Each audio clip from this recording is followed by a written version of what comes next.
The United Nations says Zimbabwe needs over $20 million for a peaceful and sustainable reintegration of the 178,000 returning Zimbabwean migrants who were affected by the termination of Zimbabwe exemption permits, or ZEPs, by the South African government, as well as their host communities. Our ZTN business correspondent Cecilia Kamuputa brings us more. To complement the Zimbabwean government's efforts of implementing a dignified return of these migrants, the International Organization for Migration, IOM, and the Korea International Cooperation Agency, KOICA, yesterday launched a $4 million project aimed at assisting about 300 migrants.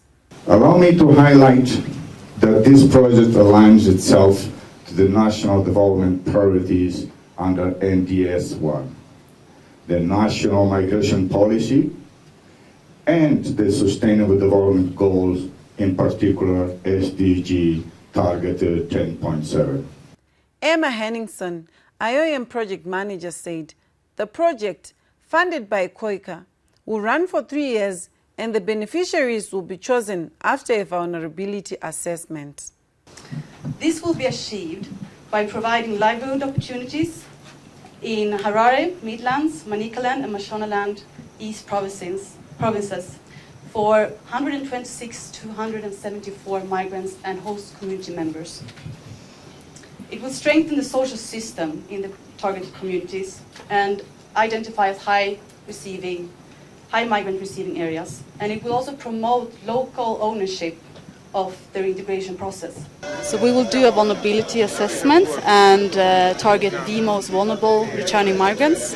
And based on that, and also at the same time, work with the host community and do a vulnerability assessment there as well.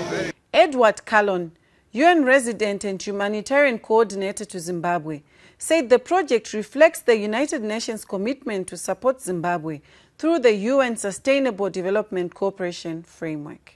It's a project that is supported by the Secretary General of the United Nations system.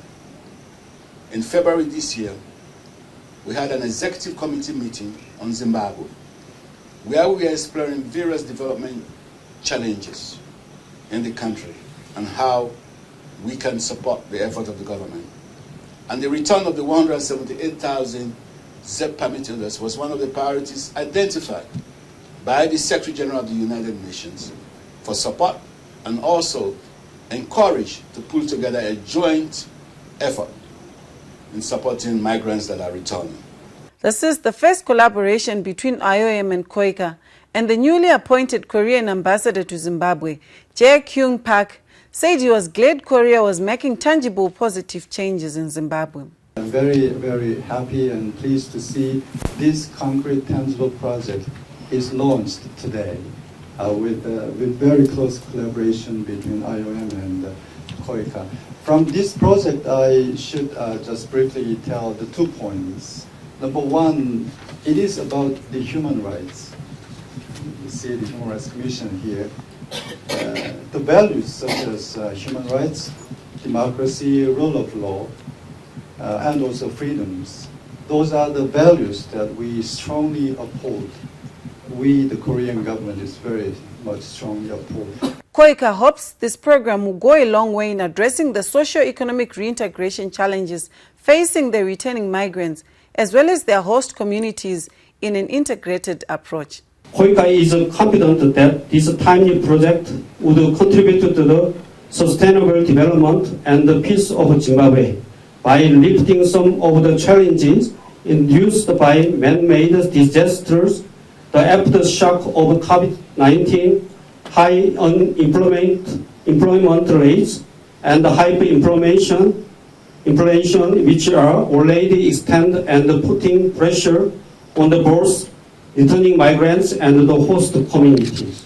Cecilia Kamputa, reporting for ZTN Prime in Harare.